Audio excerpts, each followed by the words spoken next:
नमस्कार, बहुत बहुत स्वागत है आपका। आप देख रहे हैं 5 की आंच। मैं हूं आपके साथ ऋतु ज्ञानवानी। आज 5 की आंच में बात करेंगे, लाडली बहनों के खाते में खुशी आई है। एमपी में सीएम डॉक्टर मोहन यादव ने और भी जगहों के नाम बदले जाने का ऐलान कर दिया है। सौरभ शर्मा केस में काली कमाई के तार उसके रिश्तेदारों से कैसे जुड़े हैं, ये भी जानेंगे। शराब माफिया का पाताल लोग भी दिखाएंगे, बताएंगे रोक के बाद भी कैसे चाइनीज मांझे का कारोबार लगातार जारी है।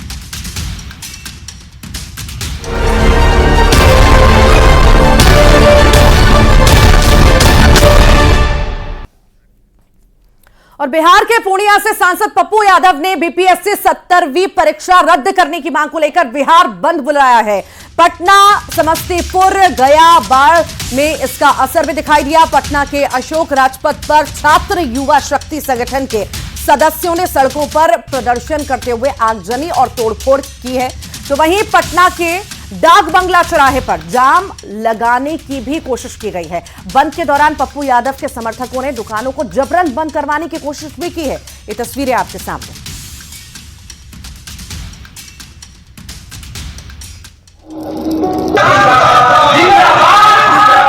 का गति कर दिए। राम राम सत्य है। जब जनता का गति कर दिए तो अब सरकार का भी राम राम सत्य। जब बिहार के 13 करोड़ जनता का जब जिंदगी खत्म तो सरकार का भी राम राम सत्य। इंडिपेंडेंट कैंडिडेट सड़क पे और विपक्ष घर पे है। बापू जी क्या कहेंगे? भैया पूरे बिहार की जनता सड़क पर है। ये यूथ नहीं दिख रहा आपको? ये छात्र नहीं दिखता है? ये दिख नहीं रहा कि पूरा बाजार लोग सपोर्ट कर रहे हैं?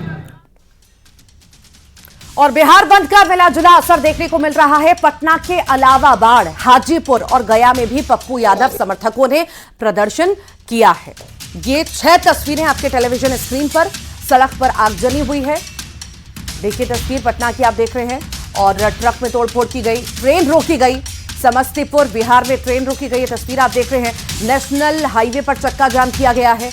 बाढ़ बिहार की तस्वीर आप देख रहे हैं। दुकानों को बंद कराया गया, ये भी तस्वीर आप देख रहे हैं। हाजीपुर बिहार की, गया बिहार की भी तस्वीर आप देख रहे हैं, जहां पर सड़क पर प्रदर्शन किया गया है।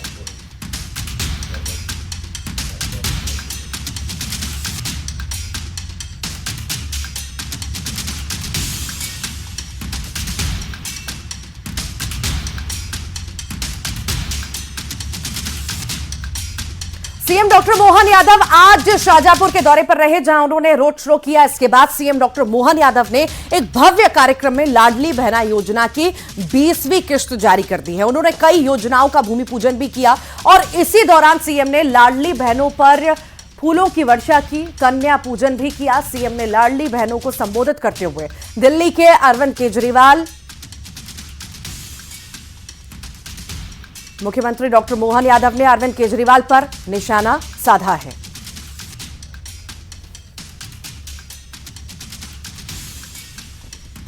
ये 5 तस्वीरें आपके टेलीविजन स्क्रीन पर। सीएम का रोड शो, कन्या पूजन, बहनों पर फूलों की वर्षा की तस्वीर भी आप देख रहे हैं। योजनाओं का भूमि पूजन किया गया, साथ ही साथ 20वीं किस्त भी बहनों के खाते में जारी की है। इस बात का आनंद है आज जब हम लाडली बहनों की राशि का अपने खातों में जब अंतरण कर रहे हैं। आप बताओ रक्षाबंधन कब आता है? कब आता है? कब आता है भाई? सावन में। मैं तो आश्चर्य करता हूं। और ये हमारी पार्टी है। वो केजरीवाल झूठे लाल जरा देख लें आंख खोल के। हर महीने रक्षाबंधन मन रहा है बहनों के लिए। हर महीने आंखें हो तो देख लो। भाषण में झूठ बोल रहे हैं। कह रहे हैं कि लाडली बहना योजना के लिए मध्य प्रदेश में पैसा डलना बंद हो गए। तुम्हारी तो बहन बेटी है नहीं, तुम तो झूठ बोलते रहोगे जीवन भर। और इसी मौके पर मुख्यमंत्री डॉक्टर मोहन यादव ने कई गांवों और पंचायतों के नाम बदलने की घोषणा की है। सीएम ने विधायक द्वारा प्रस्तावित ग्राम पंचायतों के नाम बदलने की घोषणा की। उन्होंने मंच से ही मुगल कालीन नाम बदलकर नामों की घोषणा की, नए नामों की घोषणा की। मंच से ही मुख्यमंत्री यादव ने कई ग्राम पंचायतों के नाम बदलने की घोषणा की है। कि अगर मोहम्मदपुर मछनाई में कोई भी मोहम्मद नहीं है तो मोहम्मदपुर कैसा? कोई मुस्लिम बंधु हो तो नाम रखो, जब है ही नहीं तो आपने विधायक जी ने प्रस्तावित कर दिया कि उसका नाम बदल करके मोहनपुर कर दिया जाता है। मेरे नाम से नहीं भाई, तुमने प्रस्तावित किया है। आपने कहा ढावला हुसैनपुर, अब कोई हुसैन नहीं है तो क्यों हुसैनपुर होना चाहिए? इसको आज से ही ढावला राम के रूप में जाना जाएगा। आपने कहा मोहम्मदपुर पवाड़िया, अब मोहम्मदपुर, फिर वही बात आ गई कि कोई मोहम्मद ही नहीं तो मोहम्मदपुर कहां से आएगा, इसलिए उसको रामपुर पवाड़िया के नाम से जाना जाएगा। आपने क्या खजूरी इलाहाबाद, अब वही इलाहाबाद है क्या वहां पे? क्यों भाई, क्या करना चाहिए? है नहीं तो क्यों रखा जाए? अगर वो कह रहे खजूरी राम कर दो तो अपना भी क्या जाए, आराम से कर दो, खजूरी राम हो जाएगा। आपने कहा हाजीपुर, कोई हाजी नहीं है, सब तीर्थ यात्री है,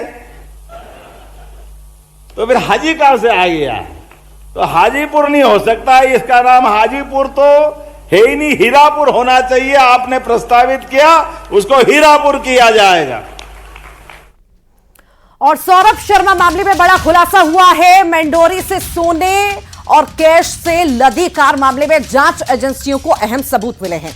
यह कहा जा रहा है कि कार को मंडोरी तक सौरभ के जानकार और रिश्तेदार लेकर गए थे।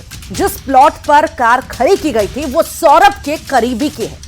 सौरभ के रिश्तेदार और करीबी जांच एजेंसियों के रडार पर हैं और यह कहा जा रहा है कि करीबी रिश्तेदारों के नाम पर खरीदी गई संपत्ति की सूची भी तैयार की जा रही है। तो वहीं बेनामी संपत्ति को जल्द अटैच किया जा सकता है। परिवहन विभाग में सौरभ के करीबी 2 आरक्षकों पर भी जल्द एक्शन लिया जा सकता है।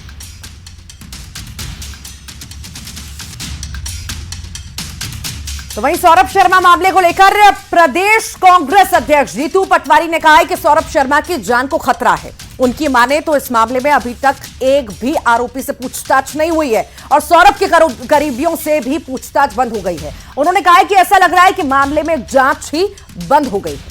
सुनिए। सौरभ शर्मा का अस्तित्व खतरे में है, चूंकि डायरी का हिसाब या तो डायरी में है जो लोकायुक्त के माध्यम से सरकार के पास के अधिपत्य में जाती दिख रही है, या फिर सौरभ शर्मा के दिमाग में है कि ये पैसा किसके पास जा रहा है। 2 ही लोग हैं वो, न एक आदमी की गिरफ्तारी हुई, न एक से पूछताछ हुई, कौन इसके पीछे था, कौन इसके आगे था। मतलब एक तरह से जांच रुक गई है, समाप्त हो गई, छुप गई है। छतरपुर में अवैध शराब को लेकर पुलिस और आबकारी विभाग ने छापा मारा। इस दौरान माफिया मौके से फरार हो गए।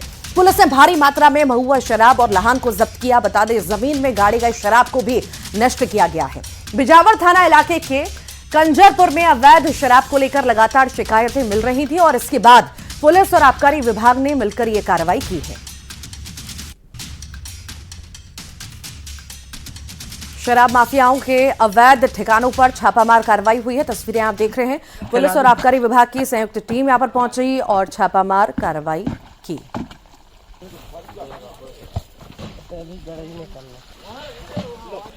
भोपाल में अपराधी बेखौफ हो चुके हैं। यहां पर बदमाशों ने 2 भाइयों पर चाकू से हमला कर दिया, जिसमें एक घायल हुआ। इलाज के दौरान उसकी मौत हो गई।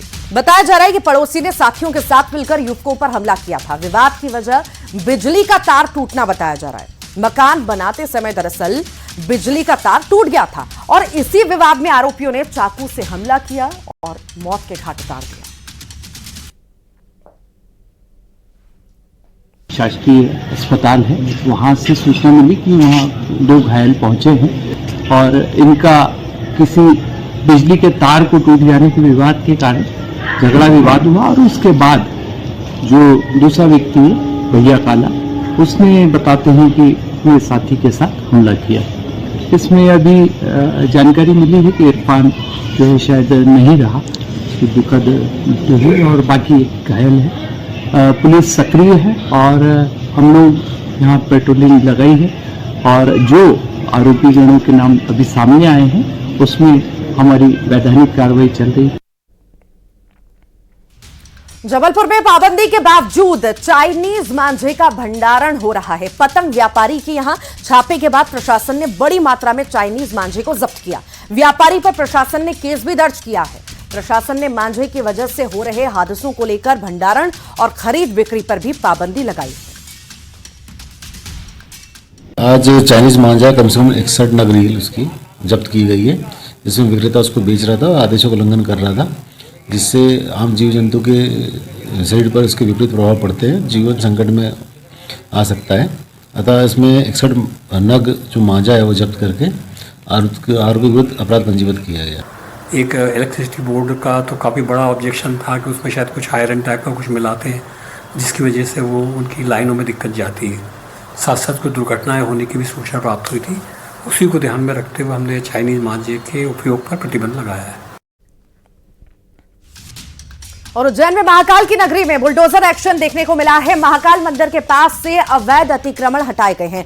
257 मकानों को तोड़ने की कार्रवाई यहां पर पूरी हो चुकी है। आपको यह भी जानकारी दे दें कि परसों से ही यह काम लगातार जारी है और अब भी ये काम चल रहा है। कहा जा रहा है कि अब ये कार्रवाई जो है पूरी हो चुकी है। जो अवैध अतिक्रमण करके रखा गया था उसे पूरी तरह से जमींदोज कर दिया गया।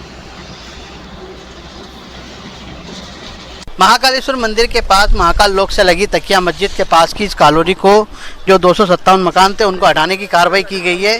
कल से ही ये कार्रवाई लगातार की जा रही थी, जिसमें 200 से अधिक मकानों को रात तक तोड़ दिया गया था, लेकिन बचे कुछ मकानों को भी तोड़ने की कार्रवाई पूर्ण हो चुकी है।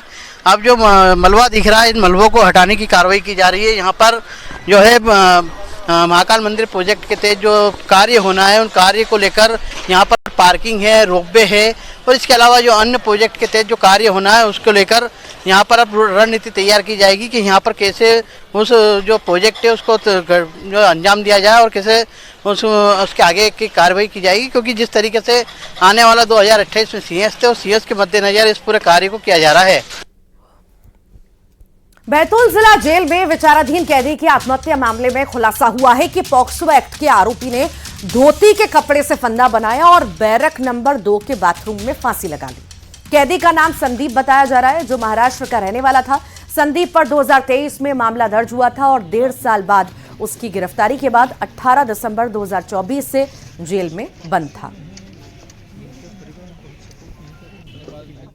राजधानी भोपाल के बागरोदा स्थित इंडस्ट्रियल एरिया की एक फैक्ट्री से 1800 करोड़ से ज्यादा की ड्रग्स पकड़े जाने के मामले में एमपीआईडीसी ने फैक्ट्री की लीज को रद्द कर दिया है और 30 और ऐसी फैक्ट्री के लीज रद्द किए जाने की तैयारी है, जिन पर या तो प्रोडक्शन नहीं हो रहा या फिर किसी और काम के लिए इस्तेमाल किया जा रहा है। दरअसल रेड के बाद मध्य प्रदेश औद्योगिक विकास निगम और पुलिस ने कंपनी को नोटिस भेजा था, जिसके अनुसार 60 दिन के अंदर फैक्ट्री को जवाब देना था, लेकिन फैक्ट्री की तरफ से कोई जवाब नहीं देने पर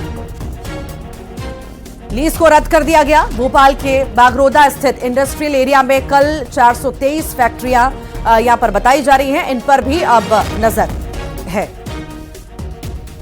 भोपाल के बगरौदा इंडस्ट्रियल एरिया से जिस फैक्ट्री से 1800 करोड़ से ज़्यादा की ड्रग्स पकड़ी गई थी उसकी लीज को रद्द कर दिया गया है और अब ऐसी 30 फैक्ट्रियों की और लीज रद्द की जाने की तैयारी चल रही है, जिन पर लीज तो किसी दूसरे काम के लिए ली गई थी, लेकिन कोई और चीज़ का प्रोडक्शन चल रहा है या लंबे समय से खाली पड़ी हैं।